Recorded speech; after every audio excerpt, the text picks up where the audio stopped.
Okay, folks, so we have Stars versus Quicksilver. Stars have Kimpaz, Kiid, Azula, and Azure. Quicksilver is again shorter man with Lactan, Atheran, and Ellminaidra on their roster tonight. We have odds of 10-1 on Stars, and it looks like there are some foolish people out there willing to take those odds.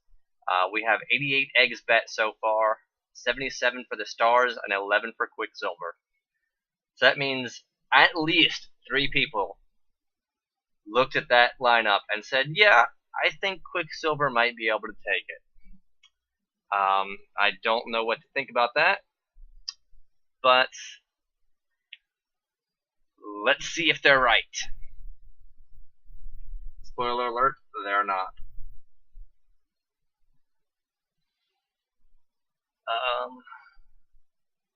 Let's take a look here. Let's get that up, shall we?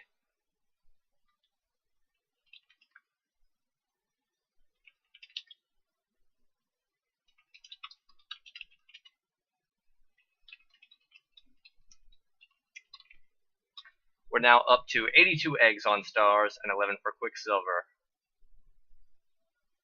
No more foolish gamblers yet,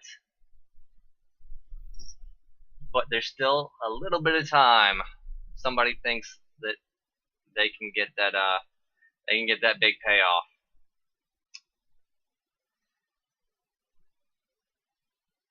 You know, you could have 1,000 to 1 odds. I would still put all my money on Stars.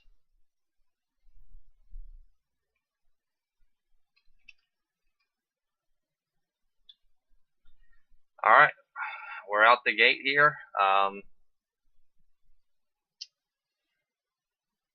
Let's clock it. Let's see how long it takes Stars to win this match. It's 4 minutes, and we're at 4:30 p.m. in-game time. Quicksilver does have a dirt kicker, so you can't guarantee that that rescue across the map.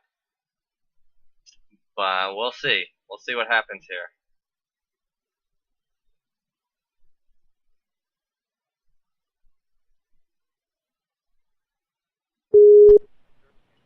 And we do have Rekla. Welcome, Rekla. Oh, thanks, man. I think you're going to have about 30 seconds to talk, so go. Okay. I'm looking at the rounds now, and this seems like it's going to resolve itself pretty quickly. So I don't have anything too special to say. Yeah, I mean, there's nothing to talk about this match. I'm glad that Lactan showed for the second time this season. Yeah, it is his only second time. So maybe this is maybe he had some issues earlier on, and he's going to be consistent from here on out. I don't know that it's going to get Quicksilver into the playoffs by any stretch, but it might affect who gets there if they can take some matches from, any loss or even points against kind of count for the season, but more importantly, they just need to start showing and synergizing with this new team. Yeah, they need to work up a rhythm together, figure out what they're doing, and then be able to come in next season strong. Yeah, and they could develop some synergy with the Shadow guys. I mean, alignment-wise, it's a benefit. You got ER on Prithian and Lactan, who are these huge damage dealers, so it could work out. Or they'd have a fighting chance, at least. Yeah, absolutely. And, like I said, Atheran has been doing very well for himself so far in the matches, even as one-sided as the matches have largely been.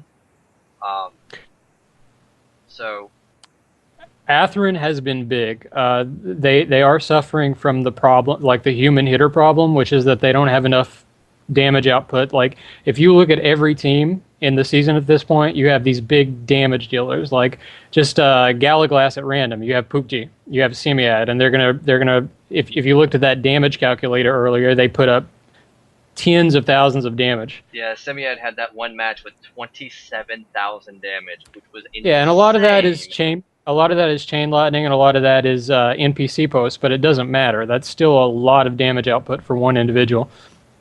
And that was the 3v3 match as well. So you do have a little bit of the advantage in that if you're the damage dealer, you're probably going to be dealing more of the damage in a 3v3 than in a 4v4.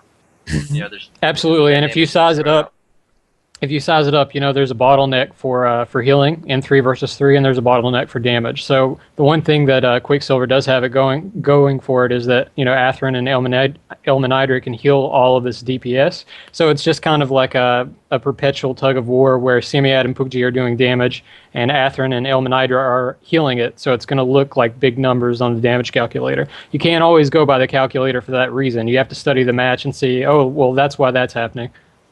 And of course, if a match is very one-sided, you know, the damage numbers could be pretty small compared to a match that goes back and forth, which that one did, very much so. Absolutely. Kiid's still getting these big init rounds off. I'm sure he's always happy to play. Yeah, he just ACFL is a gold mine for him. He just gets to bounce from target to target, getting these crazy, disgusting init hits off on things that are not wearing shields. Yeah, and I haven't actually. I'll be honest, I haven't paid attention to the match too much. But if you're Lactan and you're not just keeping dirts refreshed on Kiid every match, or every round rather, then you know that would be a mistake, I think. Yeah. But if Azure is also flashing every tick, then it's going to make that difficult. They just don't really have, you know, a leg to stand on here. No, I mean it's 3v4 against the best team in the league, so what are you going to do? Yep. At least numbers-wise. At least numbers-wise.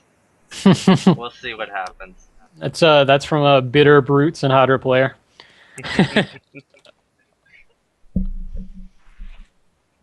All that matters is that trophy at the end of the season, so we'll see. That is true. And yeah, I mean, I wonder how many mounts Atheran has had to summon at this point. Like every time he summons it, Kiid just goes, "Hey, init round, dead." Oh, swashbucklers can just be the worst nightmare for players who rely on mounts. Xantilan was a huge issue for me with my Shadowknot. And you can literally 2-round the mounts, and it's not that much time. Like, you have to make a choice at that point. It's like, do I just quaff a fly potion and stay in this match, or am I just out of the game the entire time? And just to pay attention to the match for a moment, Stars do have one score on one flag on the board. Kimpaz is running the flag for a second time. He's approaching the 10, sorry. So he is approaching that second capture. And I just look at this damage from Lactan for a second. Like, that is more of the old school Quicksilver. Like last season you had Brivens, you had Lactan, and you had Draniel, who was the pirate, and they were doing rounds like this all the time. Yeah. And there's a little spark there. Just like watch those bashes on Kiid and Azula, and just how much the round hurts. So they need more of that.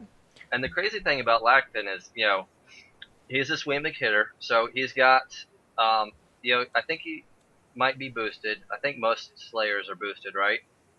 Yes. Yeah, Wimic might even be super boosted, but definitely boosted for sure. Because he's a Wimic, he's got that charge that no other pure hitter is going to have in the arena.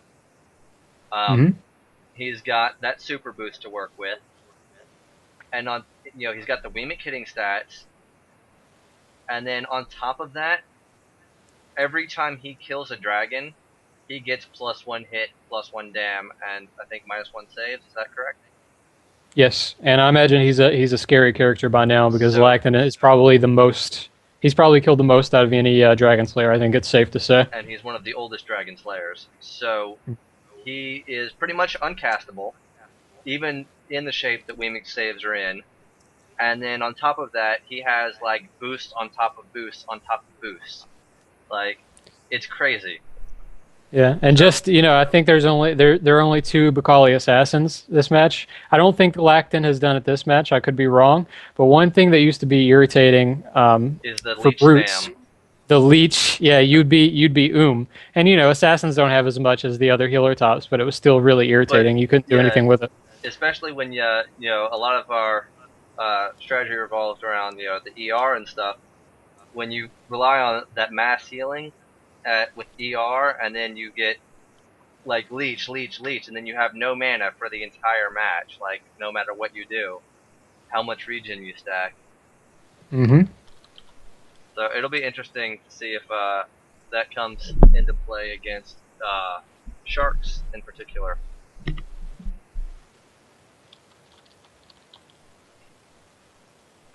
Azula is taking some really good damage right now.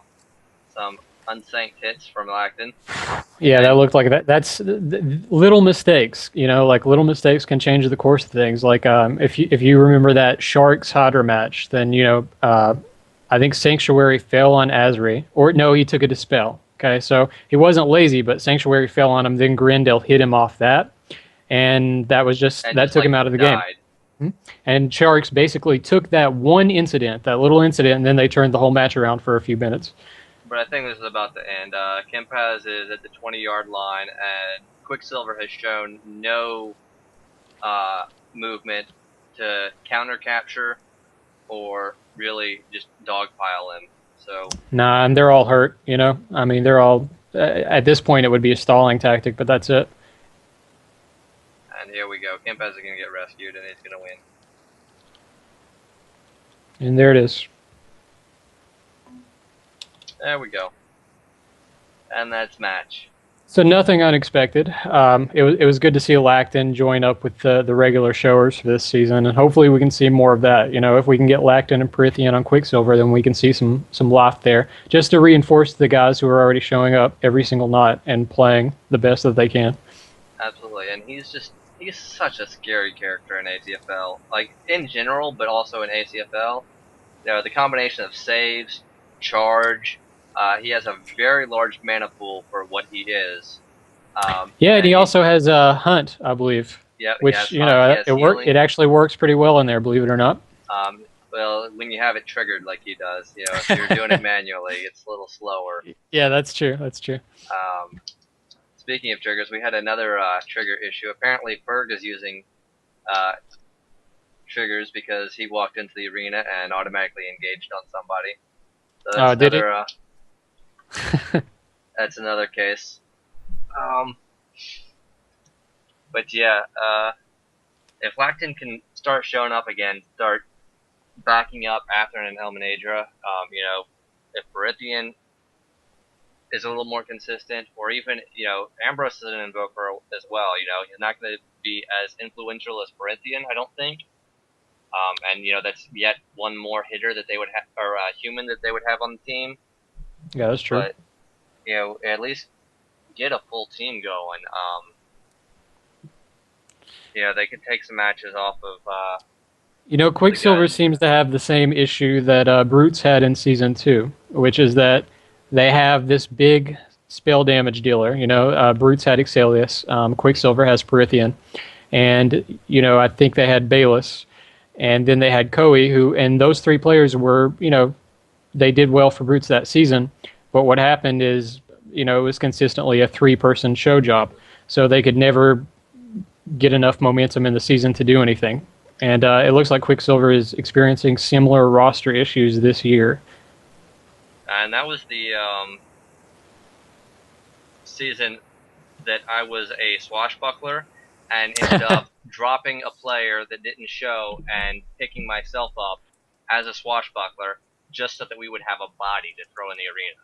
Yeah, so there you go. I mean, it's better than nothing, I'll tell you that. I mean, it is, you know, and it's somebody else to soak up some damage. And what Quicksilver could do is the same thing. You know, there are a few players who are waiting for the pickup. I think they already picked up Tarpu, but Tarpu. I don't think he's shown up for a match since he got picked up. Yeah, so at this point, just picking somebody up to fill the space might be preferable to showing up at 3. It can't feel good to be Ellminaidra and wake up in South Africa at some ungodly hour and then play 3 against 4. So what are their options? Let's take a look. They've got free agent Gothrak, but that was who Quicksilver released. So, you know, doubtful to trying to pick him back up. We've got Litholdus, a human druid, Tusser, a human ranger, Destinius, a human barbarian, and then Juzza, a mole battle rager. You know, that Rager doesn't look so bad at this point in the game. Ragers are not the ideal class for ACFL necessarily, but you know, it's better than probably having yet another human. Litholdus maybe, you know, human druid, but then you've got what, a human druid, a human crusader, and a human priest as your core. You kind of have some damage output issues there. At least if you make it just you know, you have some real damage to fall back on. You have some damage, and didn't Dwid get I remember one of the Battle Ragers got All-Star, but I can't remember which one it was in the early seasons. But it doesn't really matter because when you're fielding 3, like there's just an empty 4th slot, and there's no DPS, there's no healing, there's no tanking. So to get anything at this point would be preferable. Yeah, just anybody to get on the field, anybody at all. Yep. Well, that's about it for tonight. Let's see. Let's take a look. Who do we have tomorrow night? We have yet another match. That is going to be Gallowglass at Card Sharks, which should be a good match. You know, it's 2 of the teams that are vying for that 3rd place position, so that should be a very interesting match. And then we have Hydra up against Brute Squad. It's going to be a tough match for Hydra. I think they do have a chance if they play very well, and you know, maybe if Brutes play not so well. Yeah, for sure. But I think the match to watch tomorrow night will definitely be Card Sharks and Gallowglass. I'm excited to see who, you know, there's this pack of 3, and they're all trying to get up into that 3rd seed. And I think one of the most exciting plot lines this season is just seeing who's going to show up in playoffs, you know. Mm-hmm. So I will be here tomorrow night. I will be doing a live broadcast. So make sure you guys tune in for that. We will see you next time. All right, good games.